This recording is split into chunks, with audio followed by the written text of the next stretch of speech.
ملاقات ہوئی یا نہیں ہوئی پہلے یہ طے کر لیتے ہیں. آج کی بریفنگ کے بعد ہمیں کیا پتہ چلا وہ ملاقات ہوئی, وہ انٹرویو ہوا یا نہیں ہوا؟ بہت شکریہ طلعت صاحب. دیکھیے جو آج جو کچھ کہا D G I S P R نے, اس سے تو یہ واضح ہے کہ نہ اس طریقے کی کوئی ملاقات, کوئی سیاسی ملاقات یا خبریت والی ملاقات نہیں ہوئی. ہاں انہوں نے وہ تصویر بنوائی, لیکن اس کے بارے میں D G I S P R کا یہ کہنا تھا کہ وہاں پہ تقریباً 500-600 لوگ تھے اور تقریباً ہر بندے نے ہی پکچر وہ بنوائی. اور دوسرا یہ ہے کہ انٹرویو کا تو انہوں نے کیٹیگوریکلی کہا ہے کہ نہیں ہوا. دوسرا یہ ہے کہ باقی جو معاملات ہیں, نہ کوئی کسی سیاسی جماعت کا ذکر ہوا, اسپیسیفکلی پی ٹی آئی کا کوئی ذکر نہیں ہوا, اور معافی کا بھی کوئی ذکر نہیں ہوا.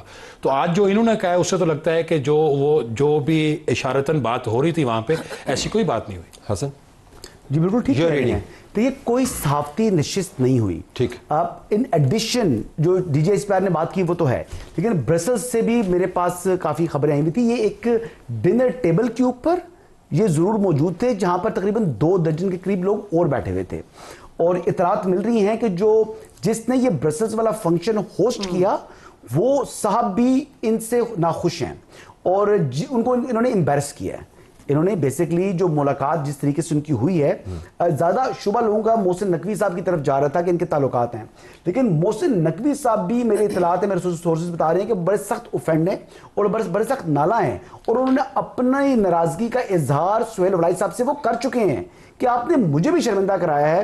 اور دیکھیں تو بات کیا ہے کہ انہوں نے ان کے کالم سے عمران خان جو کہ ایک مردہ گھوڑا بن چکا ہے, ڈیڈ ہارس ہے, اس کو دوبارہ زندگی دینے کی کوشش کی ہے سہیل وڑائی صاحب نے, اور پھر اس کو یہ رنگ دینے کی کوشش کی کہ جناب آج دیکھیں کہ واشنگٹن ٹائمز بھی فیلڈ مارشل کے اوپر کالم لکھ رہا ہے. آج تک تقریباً 3 سال ہونے کو ہیں, انہوں نے کبھی کسی کو انٹرویو نہیں دیا. تو وہ یہ بھی پروجیکٹ کر رہے تھے کہ ان کا پہلا انٹرویو جو ہے وہ کر لیا انہوں نے سہیل وڑائی صاحب نے.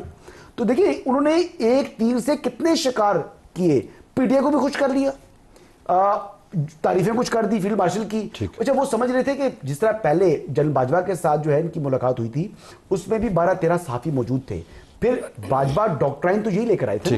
تو بازی میں ابھی جاتے ہیں ذرا, ان کا پیٹرن ہے. تو تیر تو پھر وقتی طور پر نشانے پہ لگا, کچھ گھنٹے کے لیے پھر گھوم کے اپنے ماتھے کی طرف آ نکلا. تو صحافیانہ ملاقات کوئی نہیں ہوئی, کمیونٹی کے ساتھ میٹنگ تھی, یہ باتیں نہیں ہوئیں. تو کیا باتیں ہوئیں, اس کے اوپر کوئی بات ہوئی کہ انہوں نے پھر آرمی چیف نے کچھ نہ کچھ تو کہا ہوگا نا؟ اگر طلعت صاحب ابھی اس سے کچھ ہی دن پہلے میں نے چیف کی ایک سٹنگ تھی, ہم نے وہ اٹینڈ کی تھی. I asked actually 2 to 3 questions from ہم, لیکن ایک چیز ہوتی ہے صحافیوں کے لیے چیٹم ہاؤس رول, جب وہ اپلائی کر دیا جاتا ہے ایک ہاؤس پر تو ہم باہر آ کر اس پر کالم نہیں لکھتے, ہم اس کے اوپر ویلاگز نہیں بناتے, ہم باتیں نہیں کرتے. اگر میں اس سٹنگ کی باتیں لا کر باہر بتاؤں تو بہت طوفان ہم کھڑے کر سکتے ہیں, ریجن میں بھی, پاکستان میں بھی بہت ساری چیزیں ہو سکتی ہیں, بٹ وہ صحافیوں کا وتیرہ نہیں ہے. میں صحافیوں کی بات کروں, سوری ٹو سے یہاں پہ, اور جو باتیں وہاں پر ہوئی ہیں اصولاً تو جن آرگنائزر کا انہوں نے کہا وہ بہت ایک ملنسار شخصیت ہے, وہ ان کو ہم سب جانتے ہیں. ان کو واقعی میں انہوں نے ایک تھک سوپ میں لا کر کھڑا کر دیا ہے, وہ ان کو سمجھ نہیں آ رہی کہ اب یہ سب پھیلاوا سمیٹا کیسے جائے گا. کوئی نشست نہیں تھی, کوئی انٹرویو نہیں تھا, کوئی سوال و جواب نہیں تھا. یہ وہاں پر کھڑے تھے ایک اسی شخصیت کی طرح جن کے پاس ویسا ہی دعوت نامہ آیا تھا جو میرے پاس آیا تھا, اور ہم جا نہیں سکے, یہ چلے گئے, بس فرق صرف اتنا. تو اتنی اس پہ وضاحت کرنے کی کیا ضرورت ہے؟ اگر انہوں نے غلط کالم رکھا ہے تو پٹ جائے گا. اس کا بھی ریزن ہے. اس کا ریزن کیا ہے؟ اس کا ریزن سب سے بڑا یہ ہو سکتا ہے کہ اگر ایک شخص نے 3 سال میں انٹرویو نہیں دیا, I am talking about field marshal army chief of Pakistan, وہ سہیل وڑائی صاحب کو ہی چنے گا انٹرویو دینے کے لیے. تو کس کو چنے گا؟ جس کو بھی چنے گا اس کے اوپر یہی بات ہوگی بھائی آپ ہی کو کیوں چنا. وہ کسی کو بھی چن سکتا ہے, لیکن یہی مسئلہ ہے کہ وہ چن نہیں رہا. دیکھیں سیلف پروجیکشن کی بات ہے.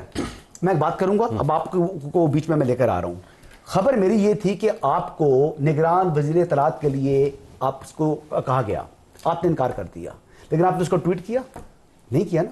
جب مجھے بہت کوئی زور لگاتا ہے بتا دیتا ہوں. جی لیکن جب ہوا تو آپ نے اس کا انکار کر دیا. سلیم صافی صاحب کو بھی نگران وزیر اطلاعات کے لیے ان سے بات کی گئی, ان کو ریکویسٹ کی گئی, انہوں نے بھی انکار کر دیا. ہاں مرتضیٰ سولنگی صاحب کو جب کہا تو انہوں نے اقرار کر دیا اور وہ بن گئے, وزیر اطلاعات بن گئے. تو آپ نے تو یہ تشہیر بھی نہیں کی اور مناسب نہیں سمجھا. ایک بیسکلی اپنے سیلف فلٹر بھی بندے نے چیزیں کرنی ہوتی ہیں, لیکن ان کے ساتھ تو وہ باتیں بھی نہیں ہوئی, اور انہوں نے سیلف پروجیکشن اس طریقے سے کر دی جیسے انہوں نے دنیا کی پہلی شخصیت ہے جنہوں نے فیلڈ مارشل کا انٹرویو کر دیا. میرے ذہن میں یہ تھا سر, اس سے مجھے ایک واقعہ بھی یاد ہے جو سہیل صاحب کے میرے درمیان. میرے ذہن میں یہ تھا, یہ ساری باتیں کہ اگر یہ نہیں ہوا تو اس کا مقصد کیا تھا یا کیوں. تو میں نے ان سے سوال کیا آج، میں کہا سر اس کا مطلب ہے کہ یہ اگر کچھ بھی نہیں ہے تو پھر کیا 9 مئی میں کسی قسم کی کوئی معافی کی گنجائش ہے؟ انہوں نے 3 دفعہ ایک ہی بات کی. انہوں نے کہا کہ یہ جو 9 مئی ہے یہ صرف فوج کا مسئلہ نہیں ہے، یہ 24 کروڑ 25 کروڑ عوام کا، پاکستانی قوم کا مسئلہ ہے.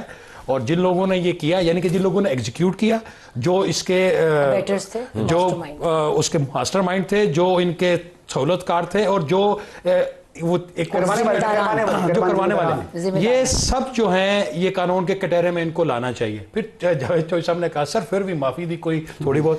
انہوں نے کہا اگر کوئی بندہ جرم کرتا ہے تو سب سے پہلے وہ اس کو ایکسیپٹ تو کرنا کہ یہ میں نے جرم کیا ہے، اس پہ ندامت کا اظہار کرے، اس کے بعد اس کا راستہ عدالتیں فیصلہ کریں گے. یعنی کہ میرے ذہن میں یہ تھا کہ کیا کوئی معافی سے وہ چیز ختم تو نہیں ہو جائے گی. تو وہ انہوں نے ایک بڑا واضح آج وہ کر دیا کہ نہیں، اس طرف سے اگر معافی ہو بھی گئی تو جب تک عدالتیں نہیں چھوڑیں گے وہ کچھ نہیں ہوگا. عدالتوں سے ہی ان کو. میں آپ کو اپنے صحافیانہ جو پرنسپلز ہیں ان کے بارے میں کچھ تھوڑا سا بتا دیتا ہوں کہ کیونکہ اس کالم کے اندر تو انہوں نے کوٹ اینڈ کوٹ بھی لکھا ہوا، یعنی بڑے بڑے پیراگرافز ہیں جو آپ کوٹ اینڈ کوٹ جب آپ لکھتے ہیں اس سے مراد یہ کہ آپ کے پاس باقاعدہ تحریری ثبوت موجود ہیں، آپ نے نوٹس لیے ہوئے ہیں. تو کوٹ اینڈ کوٹ بھی کیا، بڑا کالم اس کے اوپر مبنی ہے.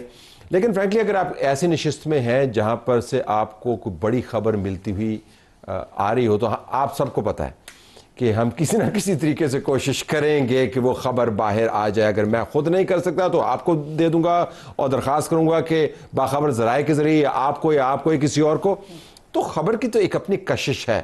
تو از اٹ پاسبل کہ شاید کچھ اس قسم کی باتیں ہوئی ہوں جو انہوں نے کر دی ہوں، یا آج کی بریفنگ کے بعد پتہ چلا کہ اس طرح کی کوئی بات ہی نہیں ہوئی، کن معاملات پر بات نہیں ہوئی؟ دیکھیے پتہ لگ گیا تھا طلعت صاحب، جب کوئی سیاستدان یا کوئی اس طریقے کا افسر جب وہ بات کرتا ہے نا تو اس کی باڈی لینگویج سے پتہ لگ جاتا ہے. آج جو باڈی لینگویج تھی بالکل وہ دل سے بول رہے تھے. کوئی وہ نا جو میں نے محسوس کیا ہے، کوئی وہ لکھے لکھائے یا کوئی بتائے یا وہ بات نہیں تھی. جو بات وہ کر رہے تھے وہ آنکھوں میں آنکھیں ڈال کے، اور وہ دل سے ایسے لگ رہا تھا کہ وہ اندر سے بول رہے ہیں.